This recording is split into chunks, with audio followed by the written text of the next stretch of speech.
I've now spent, I don't know, 30 hours researching ticker GNS, Genius Group. I'm assuming, Badge, you haven't heard of or haven't explored this phenomena, have you? Nope, no idea. Uh, this is to me GameStop 2. It's the same underlying factors. There's a company that, well, from the stock side, the bet here is simply that let's call it buyers or retail are going to bid up the shares because they believe what the company stands for rather than say the business itself.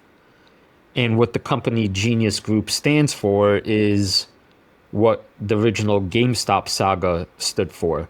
On at the end of the market trading day, I'm sorry, on Friday, Genius Group filed an actual lawsuit against Citadel Securities and Virtue Americas, which are two large market makers in the US. And they have been gathering data for over 3 years that they claim in this long 35-page filing absolutely categorically proves that these market makers were one, spoofing GNS shares, meaning they're faking orders and canceling instantly to kind of psych out the direction where the stock's going to go. And this way, basically cheating and robbing retail investors. They claim they have categorical proof that these institutions were using systematic naked shorting, which is in violation of the law. And essentially, this is literally illegal under the law, flat out manipulation. And they're saying they have enough, they have enough data to take this to court. They hired the biggest bigwig lawyer in all of this, Wes Christian. They said they're ready to fight this with massive buybacks and selling their Bitcoin, and they're basically ready to go to war over this. I've been following this for over 2 months. I added a tiny position in the King of the Jungle for kind of, as you might say, the lulz. But because I remember the game during GameStop days, to me, it was absolutely fascinating because it ends up being not just about learning how the market actually functions and all the behind the curtain shenanigans, but it reaches a whole nother level of, the little guy versus the big guys and why do the big guys always win? And when you could prove factually that they broke the law, who's going to regulate that? And are we in sort of just a moment of time where it doesn't matter if you're breaking the law because you could do whatever you want? And that kind of legitimate populist anger that arises in moments like this, to me, is important. I don't know, maybe I'm a sucker for this kind of story where I want the little guy, to win sometimes. And now you have this company saying, okay, we're fighting and we're fighting in the open. We're named, we have the paperwork, so let's go. There's a lot more to it. My God, there's a lot more to it. It's really, really complicated. So I posted on our Patreon some links and accounts to follow to get caught up with this. I don't know, Badge. I'll pause there to see if there's something that you want to mention. I guess you haven't talked there about like who Genius Group are and what they do, but maybe that's like secondary to this legal battle. So if you're owning stocks, so you can feel like you're part of like the resistance, the one battle after another crew, then go for it. Yeah. In this case, so GNS is a small market cap company. It's kind of a Bitcoin treasury and an education company, and they have these conferences in Bali and building Bitcoin cities. And from an investment standpoint, I really don't think there's much there. I would never in a million years touch this thing as an investment per se. But simultaneously, I really like the CEO. I think he's a guy that's legitimately trying to fight a case for his company because he has all the evidence he needs that his company has suffered massive losses over a period of 3 years because the hedge funds decided they're going to target this little Bitcoin company and drove it into the ground, breaking the law to do so.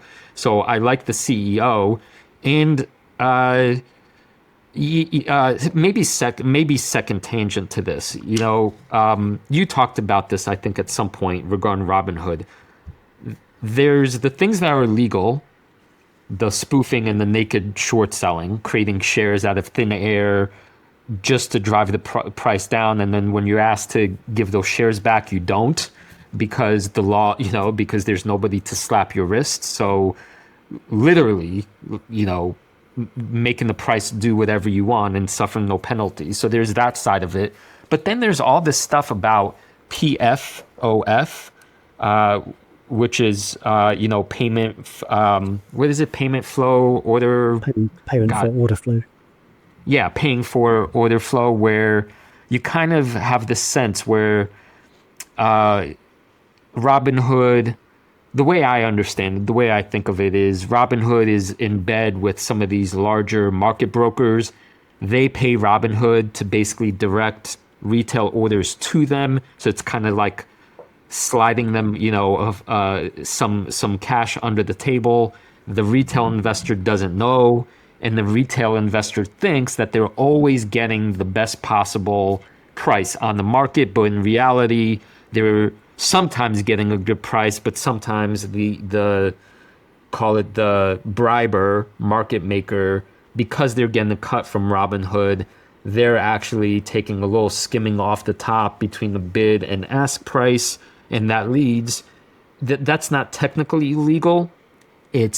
But I think it's one of these market structures that is behind the shadows, and it's a conflict of interest, right? How else can you say it? When somebody's taking kind of a bribe and saying at the same time, we will always act in your best interest, not the person who we're taking money from, you kind of stop and think like, really? I doubt that. And so people are getting